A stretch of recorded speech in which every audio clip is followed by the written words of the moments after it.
Hello everyone, welcome to Advait education. और जैसे कि आप सभी को पता है कि एटीसी का जो कोर्स है लॉन्च हो चुका है, जो कि काफी रिजनेबल प्राइस पर है 3500। और यदि अभी तक आपने कोर्स बुक नहीं किया है तो केवल कुछ दिन शेष रह गए हैं, जल्दी से आइए और गेट एकेडमी जो लाइव वेब क्लास है वो डाउनलोड करेंगे तो आपको ये जो कोर्स है वो मिल जाएगा मात्र 3500 रुपए में। 3500 बहुत ही कम कीमत पर आपको ये पूरा का पूरा जो कोर्स है कंप्लीट आपको पैकेज जो प्रोवाइड कराया जा रहा है। 6 महीने की इसकी वैलिडिटी है। और यदि किसी भी प्रकार की आपकी क्वेरीज होगी, कोई भी आपको डाउट होगा रिगार्डिंग कोर्स, तो आप बिल्कुल इन दिए गए नंबरों पे कॉल कर सकते हैं। काफी इंपॉर्टेंट यहां पर अपडेट आप लोगों को मैं देने वाला हूं, क्योंकि ये काफी महत्वपूर्ण हो जाता है। और ये जो कोर्सेज पोस्ट जो रहता है बहुत कम बार आते हैं। जैसे कि हमने देखा था लास्ट टाइम आया था, उसके पहले 2-3 साल पहले और आया था।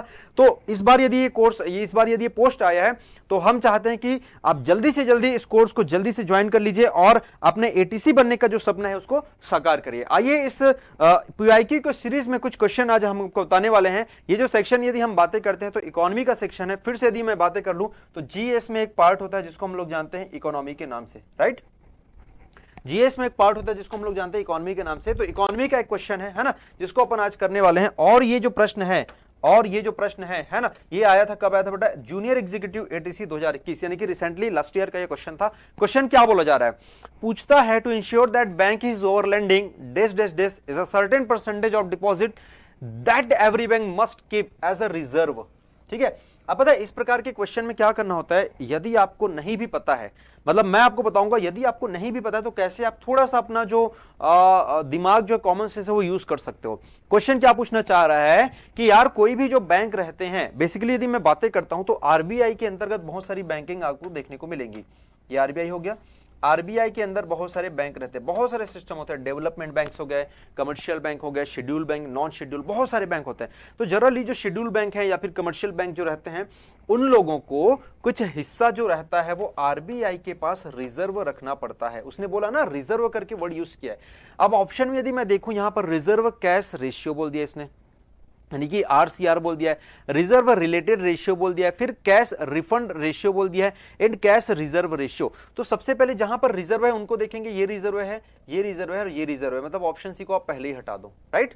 ऑप्शन सी को आप पहले हटा दो। अब हो सकता है कुछ बच्चों ने सर शॉर्ट में सुना होगा सीआरआर, तो यदि मैं यहां पर देखूंगा सीआरआर यहां पर भी नजर आ रहा है, सीआरआर यहां पर भी नजर आ रहा है। अपना कॉमन सेंस की हम बातें करें, सिंपल कॉमन सेंस, राइट। तो सीआरआर यहां भी नजर आ रहा है, सीआरआर यहां भी नजर आ रहा है। मतलब सर इन दोनों में से कोई एक हो सकता है, बट रिजर्व वर्ड तो यहां पर है ही नहीं, इसलिए आपने इसको पहले एलिमिनेट कर दिया। तो एलिमिनेशन मेथड से हम यहां पर पहुंचेंगे कैश रिजर्व रेशियो। अब चूंकि ये रिजर्व है तो बेटा रिजर्व आ गया। यहां पर पढ़ो रिजर्व कैश रेशियो, ये थोड़ा उल्टा कर दिया, इसको आरसीआर कर दिया है ना। और इसको देखो, ये तो मूवी का ही नाम दे दिया है, आरआरआर करके। मूवी आई थी ना अभी, आरआरआर, एक मूवी का ही नाम दे दिया। तो ऐसा ये सब कोई टर्मिनोलॉजी नहीं होता, ये बिल्कुल बचकाना क्वेश्चन है। मतलब इसके जगह रेपो रेट देता, रिवर्स रेपो रेट देता या फिर एमएसएफ देता, ऐसी कोई चीजें देती, तब हम उसको बोलते कि हाँ सर, तब कंफ्यूजन है। ये एकदम बचकाना क्वेश्चन है। मतलब इसका आंसर हो जाएगा, हिंदी में हम इसको बोलते हैं नगद आरक्षी अनुपात। ठीक है, अब ये क्या होता है, आइए हम इसकी बातें करते हैं, है ना।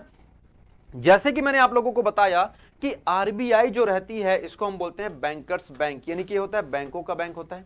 आरबीआई जो रहता है वो बैंकों का बैंक होता है, यानी कि सारे बैंक इंडिया में इन्हीं के अंदर काम करते हैं और आरबीआई ही उनको रेगुलेट करके रखती है। रेगुलेट कहने का मतलब है उसको कंट्रोल में रखती है।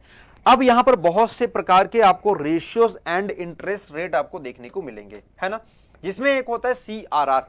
इसके पहले हम आपको कुछ चीजें यहां पर बताएंगे। रिसेंटली अभी करंट अफेयर में एक न्यूज आई थी। अब ये जो प्रश्न है करंट अफेयर से कैसे रिलेट हो रहा है, आइए ये भी मैं आपको डील करूंगा, राइट। क्योंकि इकोनॉमी के अधिकांश जो प्रश्न है करंट अफेयर से संबंधित रहते हैं। रिसेंटली 40 बीपीएस यानी कि बेस पॉइंट से रेपो रेट को बढ़ा दिया गया है और ये करंट के रेट है, यानी कि वर्तमान के जो रेट है, जब आज मैं वीडियो शूट कर रहा हूं आज की तारीख के ये रेट है। हो सकता है 1 महीने बाद ये रेटों में परिवर्तन देखने को मिले। आप बोलोगे सर ये परिवर्तन कैसे होता है, तो इसके लिए एक कमेटी रहती है जिसको हम लोग बोलते हैं monetary policy committee, MPC.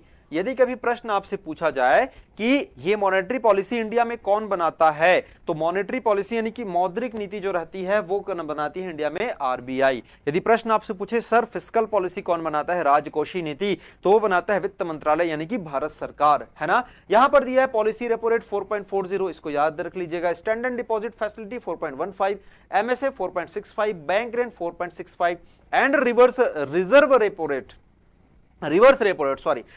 Repo rate है 3.35। सिमिलरली यहां पर सीआरआर की हमने बातें करी, ये भी बढ़ गया आपका 4.50 पॉइंट से। आप देख सकते हैं न्यूज में यहां पर दिया गया था, है ना, कि रेपो रेट भी बढ़ा है और रिवर्स रेपो रेट भी 4.50 से बढ़ चुका है, 4 से 4.50 हो चुका है। एसएलआर जो है वो 18% है।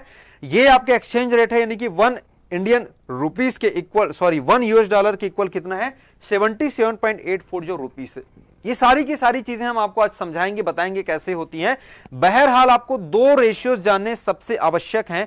एक है आप लोगों का ये रेपो रेट है, और नेक्स्ट जो है सर जो हमने बातें करी थी, सीआरआर है। आओ मैं समझाता हूं ये क्या होता है दोनों के दोनों चीजों को, राइट। यहां पर यदि हम बातें करते हैं बच्चे लोग, तो हमने आप लोगों को बताया आरबीआई जो रहता है वो सभी बैंकों का बैंक होता है, बैंकर्स बैंक होता है। आरबीआई क्या करती है, इन बैंकों को, दूसरे कमर्शियल बैंक रहते हैं, दूसरे कमर्शियल बैंक यानी कि वाणिज्यिक बैंक, उदाहरण के तौर पे कोई भी ले लो, जैसे कि कोई सरकारी बैंक ले लो यानी कि पब्लिक सेक्टर बैंक, या फिर कोई प्राइवेट बैंक ले लो, कोई सा भी हो सकता है। आइदर ये एसबीआई हो सकता है, पंजाब नेशनल बैंक हो सकता है, एक्सिस बैंक हो सकता है, कोई भी एचडीएफसी हो सकता है, जितने भी आपके बैंक आपको नजर आते हैं, कोई भी, एनी ऑफ देम, है ना। तो ये सारे के सारे बैंकों को ये क्या देती है, ये लोन देती है। कौन देता है बच्चा, ये आरबीआई है। आरबीआई किसको लोन देगी भाई साहब, इन लोगों को लोन देती है, ठीक है ना। क्यों लोन देती है सर, आइए हम समझने की कोशिश करते हैं। इनके पास अपना खुद का पैसा नहीं होता, ठीक है ना, इनके पास अपना खुद का पैसा नहीं होता। तब क्या होता है, ये जो आरबीआई रहती है इनको बोलती है बेटा एक काम करो, लो मेरे से तुम पैसा रख लो। कितना पैसा रखना है भाई, ये बोलती है तुम 100 रुपए रख लो मेरे से, ठीक है, बहुत अच्छी बात, 100 रुपए दे दिए। अब आप सोचिए यदि आप किसी को 100 रुपए उधारी देते हैं, तो आप वापस जब उनको रिटर्न करेंगे, जैसे कि मैंने आपको 100 रुपए उधारी दी, अब आप मुझे कुछ पैसे रिटर्न करोगे तो केवल 100 रुपए तो नहीं दोगे ना, कुछ पैसे एक्स्ट्रा दोगे। तो जितना पैसे हम एक्स्ट्रा आपको पे करेंगे, याद रखना, जितना पैसा हम आपको एक्स्ट्रा पे करेंगे वही क्या कहलाता है बेटा, वही आपका कहलाता है रेपो रेट। जैसे कि 4%, तो 100 रुपए का कितना हो गया, 100 रुपए का 4% कितना हो गया, 104। और ये पहले 4 हुआ करता था, जिसको बढ़ा के कर दिया गया बेटा 4.4%। ये होता है आप लोगों का रेपो रेट। आया समझ में। यानी कि बैंक, आरबीआई जो रहते हैं बैंकों को ब्याज देती है किसी कीमत पर या फिर किसी रेट पर, जिस रेट पर 100 रुपये से इन्होंने क्या लिया, इन सब ने उधारी लिया। कोई 200 ले रहा है, कोई और कुछ ले रहा है। यदि 200 लेगा तो कितना परसेंट देगा, ये भी 4% देगा। 200 मतलब हो जाएगा सीधा सीधा आप उसका 4% निकाल लीजिए, है ना। तो उतना रुपए 208 रुपए उसको वापस करना पड़ेगा। 100 रुपए 200 रुपए नहीं लेते, इन लोगों का करोड़ों में रहता है। ये हो गया रेपो रेट। रिवर्स रेपो क्या होता है, जब ये बैंक, कमर्शियल बैंक कुछ समय अपना पैसा आरबीआई को जमा कर देते हैं। जैसे कि कई बार आप बोलोगे सर मेरे पास बहुत पैसा है, इसको कुछ समय के लिए आप रखोगे क्या, मैं बोला बिल्कुल रखूंगा। फिर आप बोलोगे मेरे को आप उसके बदले क्या दोगे, तो मैं बोलूंगा आपके उसके बदले मैं आपको ब्याज दूंगा। तो आप पूछोगे सर जब हमने आपसे लोन लिया था तब आपने हमको 4.4% पे दिया, और जब हम आपको पैसा जमा कर रहे हैं, मतलब एक प्रकार से आप हमसे लोन ले रहे हो, एक प्रकार से सर आप हमसे लोन ले रहे हो तो हमको भी आप 4.4% दोगे क्या। तो मैं बोलूंगा नहीं बेटा, मेरी मजबूरी नहीं है लेने की, मजबूरी आपकी रखने की। यहां पर मजबूर ये कौन था, लेने के लिए मजबूर था ये बैंक। ये बैंक जो थे आरबीआई से लेने के लिए मजबूर थे, इसलिए आरबीआई ने शर्त रख दी कि भैया 4.4% के ब्याज से तुमको रिटर्न करना पड़ेगा। सेकंड केस में इन लोग जो है अपना पैसा एक्सेस हो रहा है इसलिए यहां पर वो जमा कर दे रहे हैं।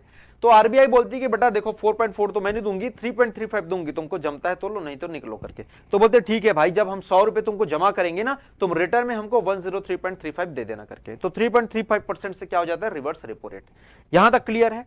अब एक वर्ड जिसको हमने बातें करी, सीआरआर। क्या बोला बेटा हमने बोला सीआरआर। तब ये सीआरआर क्या होता है आइए समझते हैं। सीआरआर जो होता है कैश रिजर्व रेशियो। तो जो बैंक रहते हैं ना उनको अपने टोटल एनडीटीएल का, net demand and time liabilities, ठीक है, क्या बोलते हैं इसको, net demand and time liabilities. Short में केवल इतना समझ लेना कि भाई जितने भी आपके जमा पूंजी रहती है उसका आपको जितना परसेंट यहां पर दिया है, जैसे ही 4.5% दिया है ना, ये रहा 4.5%। तो 4.5% यदि 100 रुपए है सपोज आपके पास, तो आपको 4.5 रुपीज जो है वो वहां पर आरबीआई में पहले ही जमा कर देना होगा। आरबीआई में आप पहले ही जमा कर दोगे। क्यों जमा कर दोगे भाई, this is for the security reason. कल की डेट में यदि आपने पूरे पैसे लोगों को बांट दिए और बाबूराव आके बोलता है ला मेरे 5 करोड़ दे करके, और आपके पास कुछ नहीं रहेगा, तो क्या पकड़ाओगे उसको। तो इसीलिए आरबीआई इन बैंकों के कुछ पैसे अपने पास रिजर्व के रूप में जमा रखती है। और इस पर किसी भी प्रकार का ब्याज नहीं मिलता। इसी को हम लोग बोलते हैं कैश रिजर्व रेशियो। और एक और होता है बेटा SLR होता है, जिसको हम लोग बोलते हैं स्टैट्यूटरी लिक्विडिटी रेशियो। इसका मतलब ये होता है कि कैश के फॉर्म में उसके अलावा दूसरे फॉर्म में लिक्विडिटी का मतलब होता है तरलता, यानी कोई भी वस्तु को, कोई भी कमोडिटी को कितने आसानी से आप मुद्रा के रूप में, करेंसी के रूप में परिवर्तित कर सकते हैं। फॉर एग्जांपल, आपके पास कार है, आपके पास गोल्ड है और आपके पास जमीन है, लैंड है। यदि आप किसी को बोलोगे आपके पास भाई पैसा नहीं है बट मेरे पास ये 3 चीजें हैं, आप कोई चीज लेना पसंद, किसको लेना पसंद करोगे? तो लोग गोल्ड को लेना पसंद करेंगे। वो होता है लिक्विडिटी। तो इस प्रकार से ये मनी के रूप में कोई दूसरी चीज भी अपने पास रख सकते हैं और उसको उन लोग क्या कर सकते हैं, आरबीआई के पास रख के, मतलब गिरवी नहीं रखेंगे, आरबीआई को दिखाएंगे, आरबीआई को बोलेंगे भैया ठीक है आप 18% हमारा ये हिस्सा रख लीजिए। यानी कि टोटल यदि हम बातें करते तो कम से कम 22 से 22.5% जो रहता है, 20 to 22.5% जो होता है वो जमा होता है आरबीआई के पास।